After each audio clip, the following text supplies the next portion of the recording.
ప్రస్తుతం మనతో తెలంగాణ సినిమా వేదిక రాష్ట్ర అధ్యక్షులు నారా గారు అయితే ఉన్నారు. ఆయన అడిగి పూర్తురాలు తెలుసుకుందాం. సార్ చెప్పండి సార్, అసలు ఈ ఫిలిం ఛాంబర్‌లో ఈ ఇష్యూ ఎలా మొదలైంది అసలు? మేము సినారె గారి 94వ వర్ధంతిని నిర్వహిస్తున్న క్రమంలో తెలంగాణ అంటే తెలుగు ఫిలిం ఛాంబర్‌లో తెలంగాణ మహామౌల ఫోటోలు లేవు. ఆ విషయంగా పాశం యాదగిరి గారు అడిగారు. అడిగే క్రమంలోనే అక్కడ Telugu film chamber secretary Prasanna Kumar గారు దురుసుగా ప్రవర్తించడం వల్ల గొడవ మొదలైంది.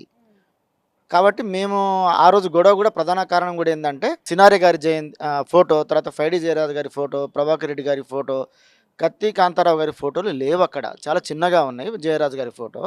కాబట్టి భారతదేశ చలనచిత్ర రంగంలో బొంబాయికి పోయి తెలుగు సినిమా రంగాన్ని పరిచయం చేసిన పైడి జయరాజు గారి ఫోటోయే లేకపోతే ఎవరి ఫోటో ఉంటుంది? అంటే ఈ తెలంగాణ గడ్డ మీద తెలంగాణ సినిమా వ్యాపారం చేస్తూనే కోట్లు గడించిన మీరు మా దగ్గర ఉన్న మహామౌల ఫోటోల్ని మీరు ఎందుకు గౌరవించరు అనే దాంతో తెలంగాణ వాదుల్లో ముఖ్యంగా పాశం యాదగిరి గారు కొంతమంది అడగడం జరిగింది. అడగడంతో తను సమాధానం చెప్తే బాగుండేది. మేము పెడతామండి అని చెప్తే బాగుండేది. అలా సమాధానం చెప్పలేదు కాబట్టి, దురుసుగా సమాధానం చెప్పారు కాబట్టి గొడవ మొదలైంది. అంటే అక్కడ ఆంధ్ర గో బ్యాక్ అనే నినాదం కూడా వినిపించిందని చెప్పేసి చాలా వార్తలొస్తున్నాయి. ఇందులో నిజం ఎంతుంది? అంటే ఇప్పుడు ఆంధ్ర గో బ్యాక్ అనే నినాదం ఎందుకొస్తుంది? ఖచ్చితంగా ఆంధ్ర గో బ్యాక్ అని అంటాం. ఎందుకు అంటే మా గడ్డ మీద, మా ప్రాంతం మీద మీరు వ్యాపారాలు చేస్తూ, సినిమాలు తీస్తూ ఇక్కడ తెలంగాణ సినిమా రంగాన్ని మీరు తొక్కుతున్నారు. పైకి రానివ్వట్లేదు. కాబట్టే మేము ఆంధ్ర గో బ్యాక్ అంటున్నాం. వ్యక్తిగతంగా ఎవరి మీద ద్వేషం కాదు మాకు. కానీ ఒక సంస్థ పరంగా, పాలసీ ప్రకారంగా మాకు విభేదం మీతో ఉన్నది. ఇప్పుడు 11, 12 సంవత్సరాలు అవుతుంది. సినిమా రంగం మీద ఎవరి ఆజమాయిషి ఉన్నది? ఆంధ్ర పెట్టుబడిదారుల ఆజమాయిషి ఉంది కదా. ఆంధ్రాకు సంబంధించిన కొద్దిమంది సినీ పెద్దల ఆజమాయిషి ఉంది కదా. కాబట్టి ఆజమాయిషిని, ఆ పెత్తనాన్ని మా మీద వద్దని చెప్తున్నాం మేము. ఇవాళ తెలుగు ఫిలిం ఛాంబర్ అంటున్నారు. ఏంటి తెలుగు? ఇవాళ ఆంధ్రాలో కూడా సినీ పరిశ్రమను కూడా డెవలప్ చేయడానికి ప్రయత్నాలు చేస్తున్నారు కదా. మీరు అక్కడెందుకు పోవట్లేదు? ఇలా తెలుగు ఫిలిం ఛాంబర్ అంటున్నారు. మీకు దమ్ము ధైర్యం ఉంటే తెలుగు ఫిలిం ఛాంబర్ అని ఎట్లా అంటారు మీరు? తెలంగాణ ఫిలిం ఛాంబర్గా మార్చాలి కదా. ఇవాళ తెలంగాణ ఫిలిం ఛాంబర్ అనేది ఒక కిరాయి కొంపలో ఉన్నది. ఇవాళ మీరు పెద్ద పెద్ద భవనాలు, పెద్ద పెద్ద ప్రాపర్టీస్ అన్నీ మీ దగ్గర ఉంటాయి. మరొక వైపు ఏమో మమ్మల్ని అనగదొక్కే ప్రయత్నాలు చేస్తున్నారు కాబట్టి ఆంధ్ర గో బ్యాక్ అంటున్నాం. నిజంగా అంటున్నాం, కొట్లాడినాం, తెగించినాం, తెలంగాణ కోసం ప్రాణత్యాగాలు చేసినాం. తెలంగాణ స్వతంత్ర సాంప్రదాయాల్ని కూడా మేము కాపాడుకోవాల్సిన బాధ్యత మాది ఉంది కాబట్టి ఆంధ్ర గో బ్యాక్ అంటున్నాం. ఎందుకు అంటున్నాం అంటే మా మీద మీ యాజమాష్ ఉన్నది, మీ పెత్తనం ఉన్నది కాబట్టి గో బ్యాక్ అంటున్నాం. తప్పేం లేదు కదా. కాబట్టి మా సినీ పరిశ్రమను మేము ఏలుకుంటాము. మా మీద మీరు పెత్తనాలు చేస్తున్నారు, ఆజమాయిషి చేస్తున్నారు. మా దగ్గర కూడా నటీనటులు సినిమా అవకాశాల కోసం శ్రీనగర్ చుట్టూ, ఫిలిం నగర్ చుట్టూ తిరుగుతున్న నిరుద్యోగులు అనేక మంది ఉన్నారు. వాళ్ళందరికీ కూడా అవకాశాలు రావట్లేదు. మీరు అవకాశాలు ఇవ్వట్లేదు కాబట్టి మేము కడుపు మంటతో అంటున్నాం. వాస్తవాలు మాట్లాడుతున్నాం కాబట్టి మీ అలా నటికుమారు ఉలిక్కి పడుతున్నారు. ఇంకా చాలామంది సినీ పెద్దలు కూడా ఉలిక్కి పడుతున్నారు. ఎవరు ఉలిక్కి పడ్డా ఏమైనా కూడా నిజం ఒకటే ఉంటుంది. ఖచ్చితంగా మా మీద ఇంకా ఆంధ్ర సినీ పెద్దల ఆజమాషి కొనసాగితే ఖచ్చితంగా మేము ప్రతిఘటించడానికి సిద్ధంగా ఉంటాం. ఆంధ్ర గోబ్యాక్ అని చెప్పడంలో తప్పేం లేదు. 100కు 100 సార్లు అంటాం ఆంధ్ర గోబ్యాక్ అని. ఎందుకు అంటే మా మీద మీ ఆజమాషి ఉన్నది, మీ పెత్తనం ఉన్నది కాబట్టి అంటున్నాం. పొలిటికల్‌కి సంబంధించి ఇట్లా తీసుకొచ్చారని చెప్పేసి కొన్ని వార్తలైతే వస్తున్నాయి. సో ఇందులో నిజం ఎంతవరకు ఉంది? దీంట్లో నిజం లేదు. సినారె గారి జయంతిని ప్రభుత్వం అధికారికంగా నిర్వహించాలి. సినారె గారు తెలుగు సినీ రంగంలో, తెలుగు సినీ పరిశ్రమలో దాదాపు 3000 పాటలు రాసిండు. ఆయన 94వ జయంతిని తెలంగాణ సినిమా వేదిక ఆధ్వర్యంలో మేము ఫిలిం ఛాంబర్లో నిర్వహించినాం.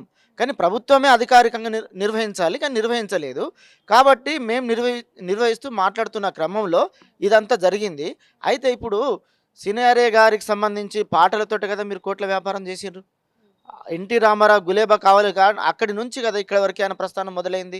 మీరు మెజార్టీగా ఆయన పాటల వల్ల ఆంధ్ర సినిమాలే కదా డెవలప్ అయింది. మరి మీరు ఎందుకు సినారె గారి నివాళి అర్పించలేకపోయారు? ఇలా నటికుమార్ కావచ్చు, తెలుగు ఫిలిం ఛాంబర్లో ఉన్న ప్రసన్న కుమార్ కావచ్చు, లేదా పెద్ద పెద్ద హీరోలం మేము అని చెప్పుకుంటూ తెలంగాణ గడ్డ మీద సినిమా రంగంలో కోట్ల వ్యాపారం చేస్తున్న పెద్ద మనుషులు ఎటుపోయిండ్రు? ఏ గాడిద పళ్ళు తోవడానికి పోయిండ్రు? మరి నివాళి అర్పించాలి కదా. మీరు ఎందుకు నివాళి అర్పించలేదు? మా ప్రాపర్టీని కబ్జా చేశారు, మా సినిమా రంగాన్ని కబ్జా చేశారు, మా అస్తిత్వాన్ని కబ్జా చేశారు. మరొక వైపు మా వాళ్ళని గౌరవించాలి కదా, మీరు గౌరవించట్లేదు. కాబట్టి అటు పాలక వర్గాలు కూడా, కాంగ్రెస్ ప్రభుత్వం కూడా ఈ తెలుగు ఆంధ్ర సినీ పెద్దల మోచేతి నీళ్ళు తాగుతుంది. వాళ్ళు ఇచ్చిన డబ్బులకి వీళ్ళ కమిషన్లకు కకృతి పడి తెలంగాణ సినిమా రంగాన్ని కూడా తొక్కుతున్నారు. కాబట్టి మేము ఆవేశంతో కడుపు మంటతో మాట్లాడుతున్నాం. అందుకని ఇప్పటికైనా ఏమంటున్నాం అంటే, మా మీద మీరు అన్నదమ్ములే కదా, మనం అంతా కలిసి ఉండాలి కదా అని మీరు మాట్లాడుతున్నారు. అన్నదమ్ములే అయితే మరి మా మీద మీ పెత్తనం ఏంటి? మరి తమ్ముడికి రావాల్సిన వాటా, తమ్ముడికి రావాల్సిన హక్కు, తమ్ముడికి రావాల్సిన గౌరవం రావాలి కదా! మరి లేదు కదా! మీరు ఒక అన్నదమ్ముల అనే పేరుతో మమ్మల్ని తొక్కుతున్నారు కదా! మరి ఎవరికి చెప్పుకోవాలి మేము? ఇప్పుడు 1,00,00,000, 2,00,00,000, 3,00,00,000తోటి మేము సినిమాలు తీస్తే మాకు థియేటర్లు ఇస్తున్నారా? థియేటర్ల మాఫియా జరుగుతున్నది. థియేటర్ల మాఫియా జరుగుతున్నది కాబట్టి ఇలా తెలంగాణ పరిశ్రమ ఎదగట్లేదు. ప్రభుత్వం కూడా, అది కేసీఆర్ అయినా, ఇది ఇటు రేవంత్ రెడ్డి అయినా కూడా ఆంధ్ర సినీ పెద్దల చేతిలో వీళ్ళు కీలుబొమ్మలుగా ఉన్నారు. ప్రభుత్వం కూడా, తెలంగాణ ప్రభుత్వం కూడా. కాబట్టి ఆ ప్రభుత్వ విధానాల్ని కూడా మేము ప్రశ్నిస్తున్నాం. మరొక దిల్ రాజు గురించి కూడా నటికుమార్ గారు మాట్లాడారు. తెలుగు ఫిలిం ఛాంబర్లో ఫోటోలు లేకపోతే దిల్ రాజుని అడగాలి కదా! మరి 10 సంవత్సరాలు వాళ్ళ ఎడిపోయినరు వీళ్ళు. మరి దిల్ రాజు గారిని అడగాలి కదా ఫోటోల గురించి. అంటే దిల్ రాజు గారిని ఎట్లా అడుగుతామండి? దిల్ రాజు మనిషి మాత్రమే, తెలంగాణ మనిషి. ఆయన ఆత్మ అంతా ఆంధ్ర ఆత్మ. ఆయన పక్కా ఆంధ్ర కీలుబొమ్మ, ఆంధ్ర ఏజెంటు. ఆయన తెలంగాణ ఎఫ్డిసి చైర్మన్ కాదు. ఆయన దొంగలకి సద్దులు మోసే రకం దిల్ రాజు. కాబట్టి దిల్ రాజు వల్లనే తెలంగాణ పరిశ్రమ ఇవాళ ఈ ఘోరమైన స్థితికి నెట్టబడ్డది. అందుకనే దిల్ రాజు, నువ్వు వెంబడే ఎఫ్డిసి చైర్మన్ నుంచి వైదొలగమని డిమాండ్ చేస్తున్నాం. దిల్ రాజు సంగతి ఎందుకు కూడా చూస్తాం, దిల్ రాజు వెంబడే పడతాం. ఎందుకు అంటే తెలంగాణ అస్తిత్వాన్ని అనగదొక్కే ప్రయత్నంలో దిల్ రాజు ఉన్నాడు. దిల్ రాజు వ్యాపారాలు ఆంధ్రాలో ఉన్నాయి, తెలంగాణలో ఉన్నాయి. కాబట్టి ఆంధ్ర తెలంగాణ బాయ్ బాయ్ అంటున్నాడు ఆయనే. ఆంధ్ర సినిమా పరిశ్రమ అంతా ఎవరి చేతిలో ఉంది? కొద్దిమంది ఆంధ్ర సినీ పెద్దల చేతిలో ఉంది. ఆ సినీ పెద్దల చేతులకి ఈయన ఆత్మీయుడు. కాబట్టి ఇవాళ సినీ రంగాన్ని కూడా ఈయన ఆంధ్ర సినిమా పెద్దల దగ్గర బలుపసి చేస్తున్నాడు. కాబట్టి దిల్ రాజు తెలంగాణ మనిషి అయినా ఈయన పక్కా ఆంధ్ర ఏజెంటు, ఆంధ్ర కీలుబొమ్మ. వాళ్ళు ఎట్లా ఆడిస్తే అట్లా ఆడతారు. కాబట్టి దిల్ రాజు సంగతి ఏందో కూడా చూస్తాం. అది విషయం. ఫైనల్గా మీ డిమాండ్స్ ఏంటి సార్? ఫైనల్గా మా డిమాండ్ అంటే ఆంధ్ర తెలంగాణ విభజన జరగాలి. ఆంధ్ర తెలంగాణ సినిమా విభజన జరగాలి. ఇప్పుడు రాష్ట్రం వచ్చి 12 సంవత్సరాలు. ఈ 12 సంవత్సరాల కాలంలో అన్ని శాఖలు డివైడ్ అయినాయి. కానీ డివైడ్ కాని రంగం ఏదైతే ఉందంటే అది సినిమా రంగమే. 12 సంవత్సరాల క్రితం ఆంధ్ర రాష్ట్రం విడిపోయేటప్పుడు తెలంగాణ ప్రాంతానికి రావాల్సిన వాటా ఏదైతే ఉన్నదో అది డివైడ్ చేయమని అంటున్నాం. ఈ ప్రభుత్వానికి కూడా మేము ఒకటే కోరుతున్నాం. స్పష్టమైన తెలంగాణ సినిమా పాలసీని తీసుకొని రండి. ఆంధ్ర తెలంగాణ డివైడ్ చేయండి. తెలంగాణలో తెలంగాణ సినీ పరిశ్రమ బాగు కోసం మీరు చర్యలు తీసుకోండి. ఇక్కడ 100 ఎకరాలతో ఫిలిం స్కిల్స్ యూనివర్సిటీ ఏర్పాటు చేయండి. అలాగే ఇక్కడ ఫిలిం స్టూడియోస్ పెట్టండి. అలాగే ఇక్కడ తెలంగాణ సంస్కృతి సాంప్రదాయాల ఆధారంగా వచ్చే సినిమాలకి రాయితీ ఇవ్వండి. ఇలా మధ్యప్రదేశ్ ఇస్తున్నారు, మహారాష్ట్ర ఇస్తున్నారు, తమిళనాడు ఇస్తున్నారు, కర్ణాటక ఇస్తున్నారు. మరి ఇక్కడ ఎందుకు ఇవ్వట్లేదు? ఇక్కడ ఎందుకు ఇవ్వట్లేదంటే ఇక్కడ ఈ సినిమా పరిశ్రమని బాగు చేయాలనే ఉద్దేశం ఈ ప్రభుత్వానికి ముందుగా లేదు. కాబట్టి ఈ పరిస్థితి వచ్చింది.